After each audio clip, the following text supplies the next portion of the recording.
मैं दुष्यंत जी से निवेदन करूंगा कि वो आए और अपने विचार रखें।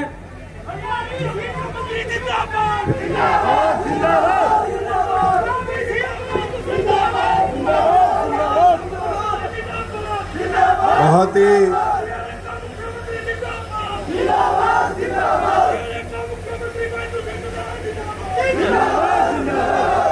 आदर व सम्मान के योग तरकावली गांव की इस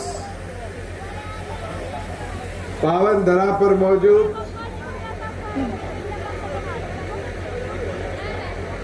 आपके संयुक्त उम्मीदवार भाई गोविंद जी, जननायक जनता पार्टी के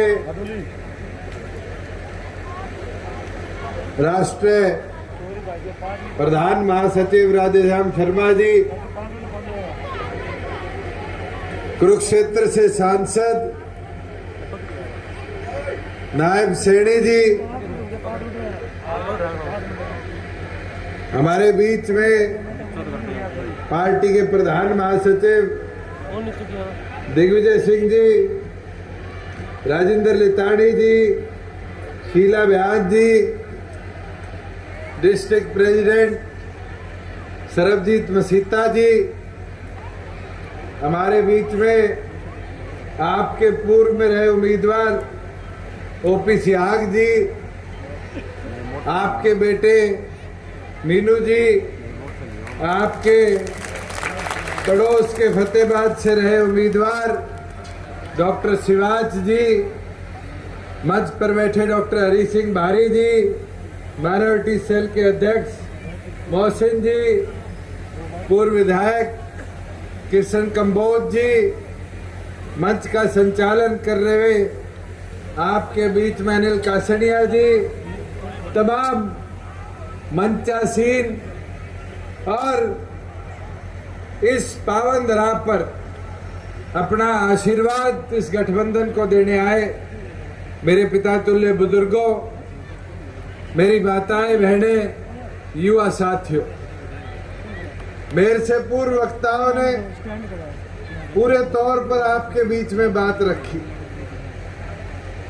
और एक चीज स्पष्ट तौर पर आपसे मांगी कि मिलकर एक ही लक्ष्य हासिल करना है। जैसे अर्जुन का तीर उस मछली की आंख को देखते हुए चला था, हमारा भी ये लक्ष्य है कि जहां एक ओर पर तीर बनकर गोविंद जी आपके बीच में है, वहीं मछली की आंख जो लोग इलाहाबाद को अपना साम्राज्य गढ़ बोलते हैं, उस गढ़ को ध्वस्त करना हमारा लक्ष्य है।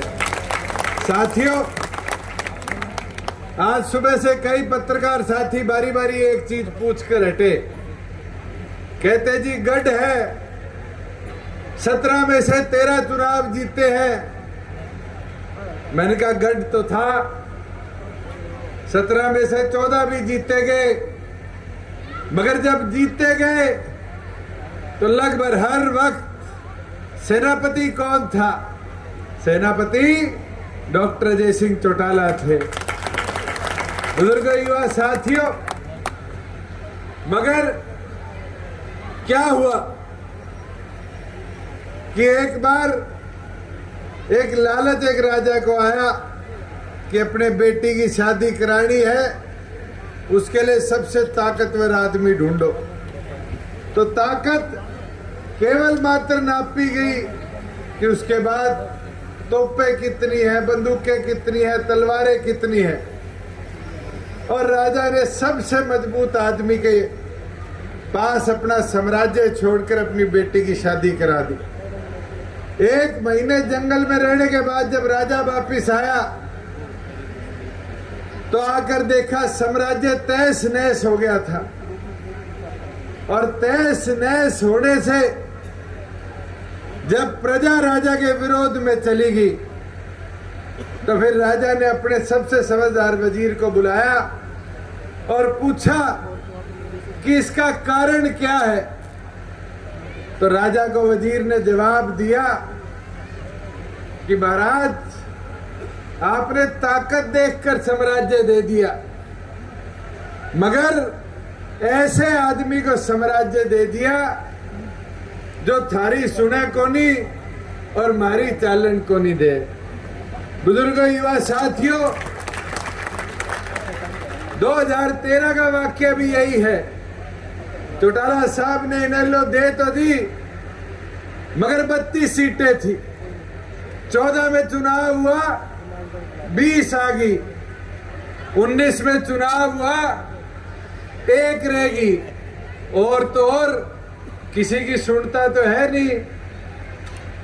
आके सोचा उंगली कटाकर शहीद बन जाओ किसान आंदोलन के नाम पे, और कह दिया भी 26 जनवरी को आंदोलन जो रूप लेगा 27 को मैं इस्तीफा दे दूंगा। और इतना दबाव बन गया कि 27 को इस्तीफा देना पड़ गया।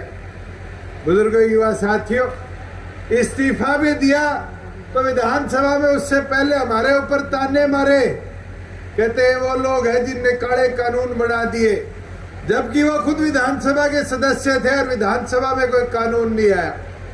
और ये कहकर दरवाजे से बाहर गए कि मैं ऐसी असंवेदनशील विधानसभा में दोबारा पैर नहीं रखूंगा। मैं आपसे पूछना चाहता हूं, अभी भी वो विधानसभा वैसी असंवेदनशील है और ना 3 काले कानूनों में कोई तब्दीली आई, ना वो वापिस हुए, फिर दोबारा चुनाव लड़ने का काम कर रहे हैं। और ये कहते हैं कि अगर होगा तो मैं शपथ नहीं लूंगा। और तो और उनके साहबजादे वो तो इतना तक कह देते हैं कि भाई अगर जरूरत पड़ी और किसानों ने कहा तो हम दोबारा इस्तीफा देने का काम करेंगे। बुजुर्गों, युवा साथियों, इस्तीफा देना बड़ा आसान है, मगर जनता के बीच में रहकर जनता की सेवा करना बड़ा मुश्किल। आप उठाकर भिवाड़ी देख लो, डॉक्टर अजय सिंह चौटाला सांसद थे, आज जेल में क्यों है? क्योंकि 700 युवा साथियों को आज जेबीटी में भर्ती किया। आपके यहाँ उठाकर देखो, आज पानी की जो पीने के पानी की समस्या थी ना उसमें इजाफा हो पाया। आज जो सेम का इलाका है, पिछले 1.5 साल में तो हमने लगकर कोई व्यवस्था बनाई, नहीं तो 15 साल में कभी उसके लिए एक बार विधानसभा में बात नहीं करी। तेल तक पानी पहुंचाने की बात हो, उसके अंदर कभी कोई कदम उठाया नहीं गया। मैं तो आपसे एक चीज पूछना चाहूंगा कि ऐसा नुमाइंदा बनाकर भेजा जिसने कभी जनता की ना सुनी और केवल मात्र अपनी मर्जी से अपने लालच के लिए कदम उठाने का काम किया। आज आपके पास एक ऐसा उम्मीदवार हमारी तरफ से है जो आपके बीच में भी रहेगा, आपसे मिलेगा जुलेगा, और भाई एक चीज इलाहाबाद की खास है, डांटेगा भी नहीं, शुद्ध आदमी। मैं आपको इतना बोल सकता हूँ, रात ने हाथ पकड़ लियो तो हट जा, भाग जा, वो गुण है, ये चीज आपको सुननी नहीं पड़ेगी। और आपके विकास के लिए मैं तो गोविंद जी से पहले कह दूं, ये मत सोचियो गोविंद जी चुनाव लड़े, वो सोच लो कि चुनाव दुष्यंत लड़े, काम करा लो, मेरी जिम्मेवारी। सारे बीच में रहकर काम कराने की जिम्मेवारी किंगी मेरी है, मगर अब अगले 100 घंटे दिन रात एक कर काम करने की जिम्मेवारी किंगी अब थारी है। थे दुष्यंत बन जाओ और एक वोट गोविंद जी के पक्ष में डलाने को काम करो। मैं तो थाने इतना ही कह सकूं कि अब समय कम बचा है। कोई रुष्ट है, कोई आज प्रताड़ित दूर बैठा है, उसको जोड़ने का काम करो और जोड़कर अपने इस उम्मीदवार को ताकत देने का काम करो। मेरी तो आपसे यही विनती प्रार्थना है कि अब समय बदलाव का है, इस क्षेत्र के विकास का है, उन्नति का है। जैसे नायब सैनी जी कह रहे थे कि हमने 1.5 लाख किसानों के खाते में, साथियों अपने पड़ोस में कुछ ही किलोमीटर दूर राजस्थान, सरसों राजस्थान में भी, हरियाणा में भी रेट, हरियाणा में तो 1400 से 1600 वेरिएट कर रहा है, राजस्थान में तो 1100, 1150 से ऊपर नहीं जा रहा। मगर आपकी सरकार का निर्णय था कि प्रत्येक किसान 3.25 लाख किसान जो रजिस्टर है, जिनकी आज फसलें रजिस्टर हो चुकी है, उनको प्रति क्विंटल 600 रुपया उनके खाते में आपकी सरकार देने का काम करेगी।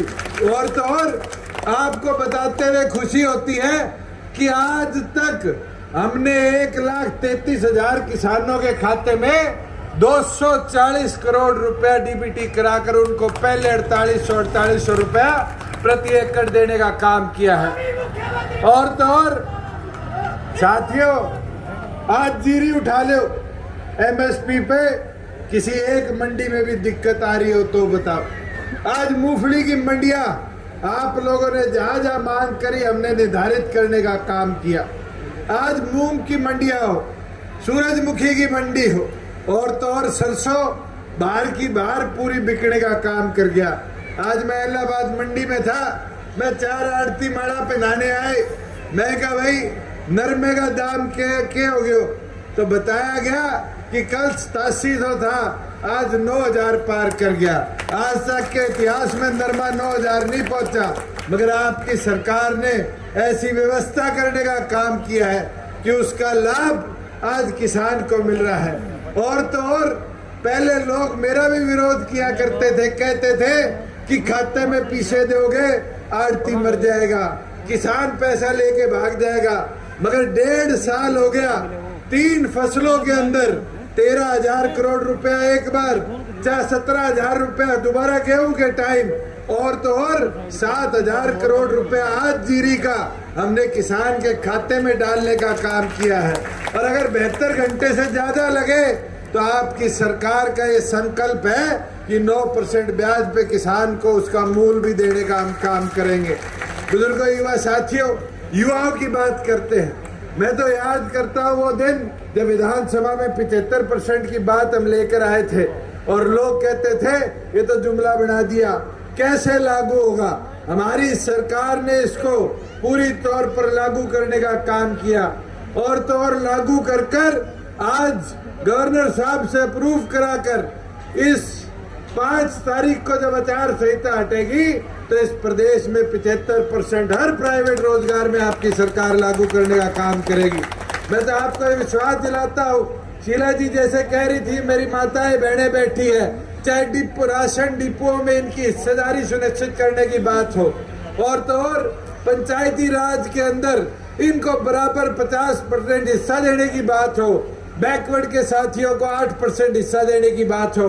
अगर ये सपना कोई पूरा डॉक्टर जय सिंह चौटाला का कर पाया तो आपकी गठबंधन सरकार कर पाए। पर इसलिए आपसे आग्रह करता हूँ, विनती करता हूँ कि अब मौका है, ये जो भय और डर इस हल्के के अंदर है, इसको निकाल कर अपने हल्के के विकास के लिए एक वोट अपना आगामी 30 तारीख को कमल का बटन दबाकर गठबंधन के संयुक्त उम्मीदवार भाई गोविंद कांडा जी के पक्ष में डालने का काम करें। मैं तो यही विनती करना चाहूंगा। और एक चीज, क्योंकि तरकावाली मेरा अपना गांव है, आप सबकी जिम्मेवारी है, एक बार हाथ उठा के बता दो, जिताओगे एक तरफा ही बारी तरकाली हूँ, बता दो जोर हूँ, गड़ो भी खाली कर लियो, कई दिन हो गया, जिताओगा, जिता दो क्या नहीं। गोविंद जी ने विश्वास दिला दी भाई, उरले पासे की चिंता हमारी, अब मंडी संभाल लो, काम फेरो धारो करा दिया। आप सब आए, आप सबका पूर्ण बहुत बहुत धन्यवाद।